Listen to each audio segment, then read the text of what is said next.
Salut à tous, bienvenue à notre chaîne qui vous donne vraiment ce que vous avez besoin pour comprendre la mathématique financière.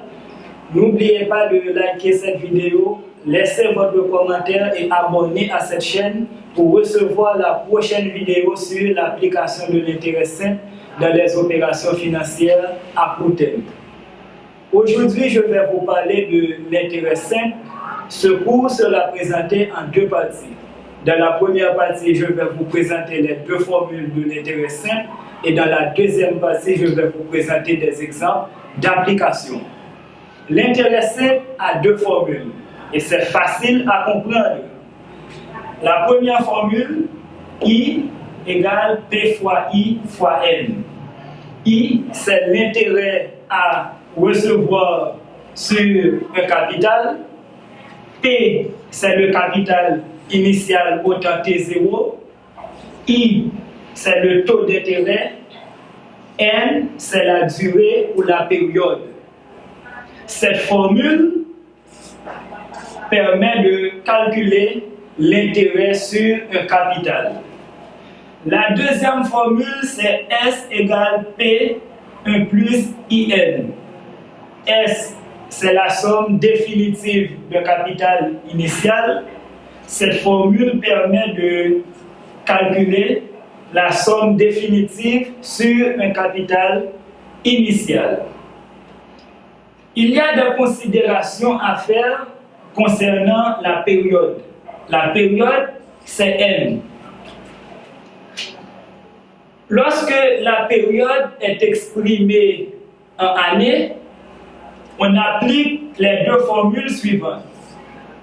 I égale P fois I fois N, S égale P, entre parenthèses, 1 plus IN.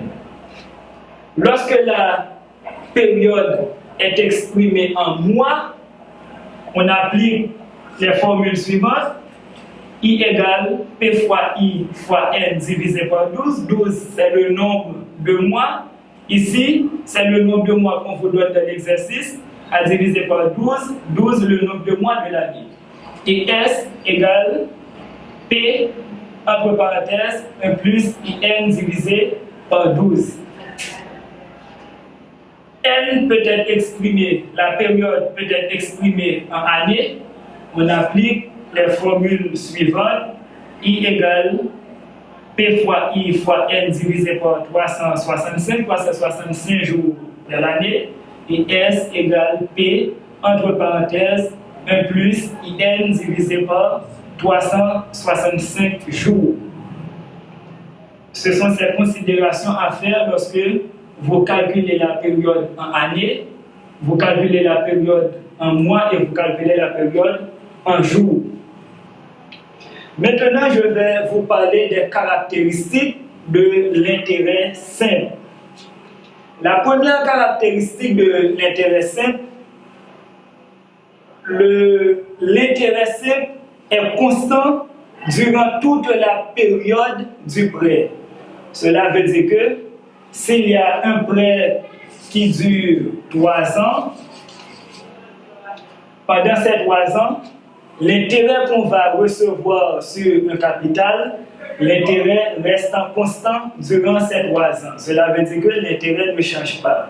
La première caractéristique de l'intérêt simple, c'est que l'intérêt est constant durant toute la période du prêt ou du placement. La deuxième caractéristique, c'est que le capital initial est constant durant toute la période et les intérêts sont calculés sur ce même capital.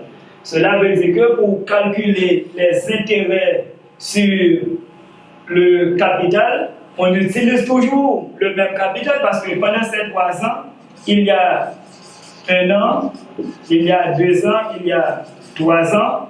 Et bien pour calculer l'intérêt pour ces 3 années, on utilise ce même capital.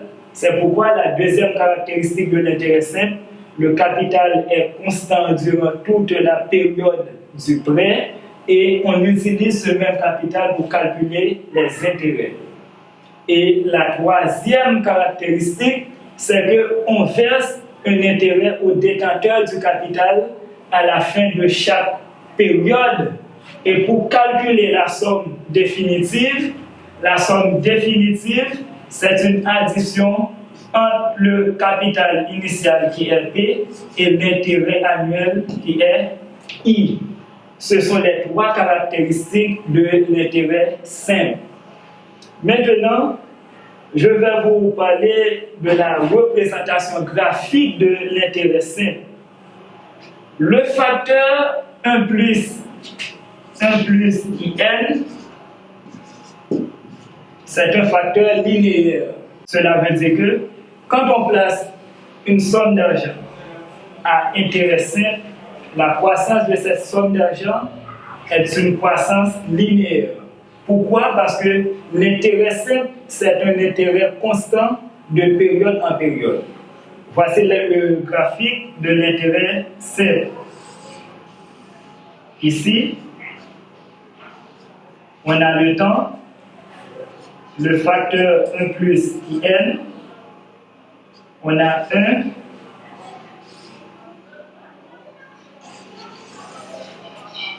c'est la croissance de capital placé à intérêt simple. Cette croissance est linéaire. Maintenant, nous allons parler de quand on doit appliquer l'intérêt simple. Il faut connaître quand on doit appliquer l'intérêt simple. On applique l'intérêt simple dans les opérations financières à court terme. Maintenant, nous sommes dans la deuxième partie du cours. Je vais résoudre un petit exercice pour vous aider à comprendre l'application de ces deux formules de l'intérêt simple. Un homme prête à son ami une somme d'argent de $1000 à un taux d'intérêt de 10% pour une période de 3 ans. On demande de calculer l'intérêt annuel et deuxièmement la somme définitive de ce capital. Solution. Calculons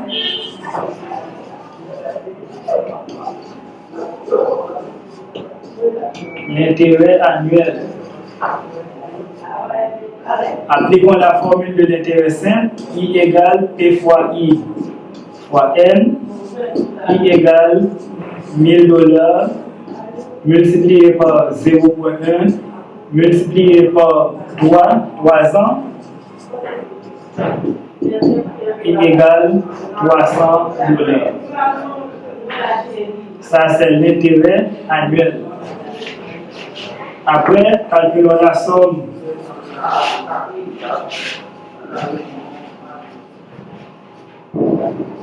Calculons la somme définitive. S égale P 1 plus IN.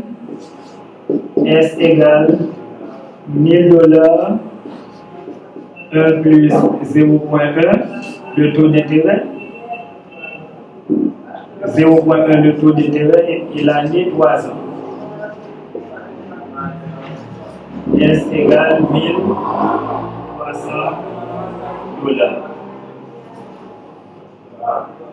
Cet exercice permet de comprendre l'application de ces deux formules. Premièrement, I, et la deuxième formule, la somme définitive. Je vous laisse avec un petit exercice comme devoir. J'espère que cette vidéo vous aide vraiment à comprendre l'intérêt simple. N'oubliez pas de liker cette vidéo, abonnez à notre chaîne pour recevoir la prochaine vidéo sur l'application de l'intérêt simple dans les opérations financières à court terme. Merci et à bientôt.